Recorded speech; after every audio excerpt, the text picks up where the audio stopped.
What is up, my fellow Chibits? Today, I'm here to bring all of you the weekly anime review of Gundam Iron Blood Orphan.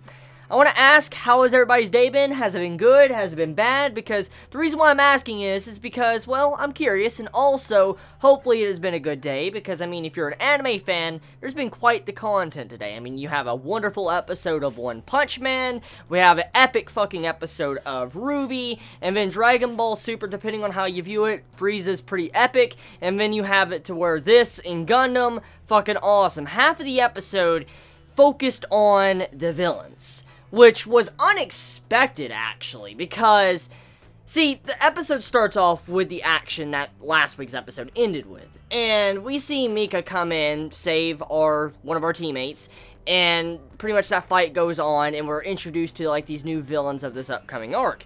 And as it progresses on, it shifts over into the enemy side, and we get to see their perspective, and so, it seems like Gundam is not just going to be focusing on our main characters, our main cast of characters, which has been like the main focus of for these past couple episodes, like diving into our side characters and making them more human, but it actually took the time to dive into the villains as well, which was surprising as fuck, because majority of the time, you wouldn't see villains getting the spotlight, like certain villains like this, and the way the episode actually took the time to dive into these villains as well, see how their life is on Earth, or how their noble status is, it was really fascinating. But there's one thing I do want to point out when it comes to finding out more about the enemy.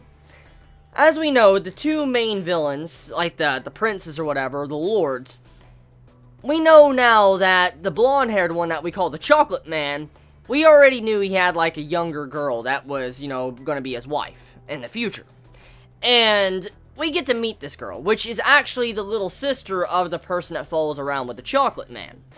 And the thing is that this girl is 9, and at first glance, I'm like, oh god, that is fucking young. But then we have to think about it like this. It seems like this was a political marriage. It looks like the way this is set up with the Chocolate Man and the little girl, it looks like a political marriage, because for one, look at these two people interacting with each other. You have two high-up nobles interacting, and they're acting like they're best friends, and then you have it to where they were talking to the Lord, like they're, you know, the Chocolate Man was talking to his father. So with that, it lets you know that the setup with the little girl and then the Chocolate Man becoming, you know, husband and wife, it's a political marriage. And so it's not like he actually really wanted to be with her. It's probably to settle a dispute or something like that, or make the family stronger. For instance, if shit goes down, both of those families will have each other's backs and be able to help each other if something goes wrong. It's something like that, but it's definitely a political marriage that was being displayed in this episode. So I wanted to point that out if not many really realized that, seeing what that part of the episode was about.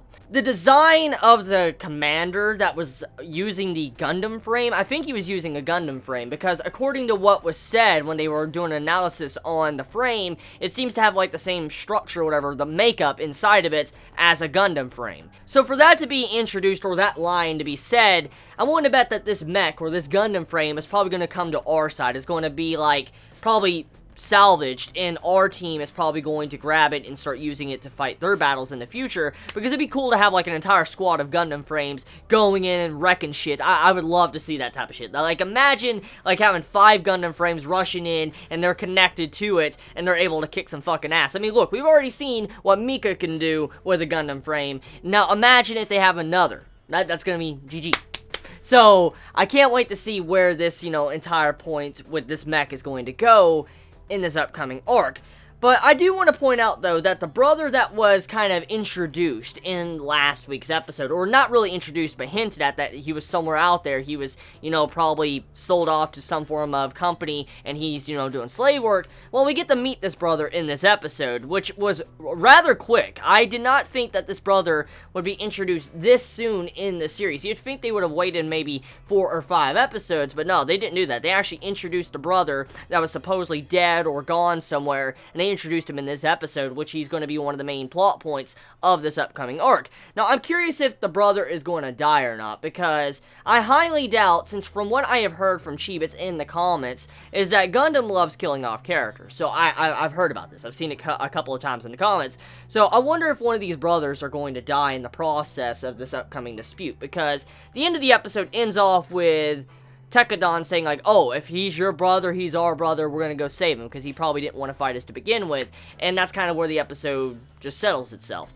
So I wonder if one of these brothers are gonna die, because you have it to where one of the boys were getting pissed off, like, he killed my friend, even though I attacked him, and our squad attacked him trying to rob and kill them, they killed my friend.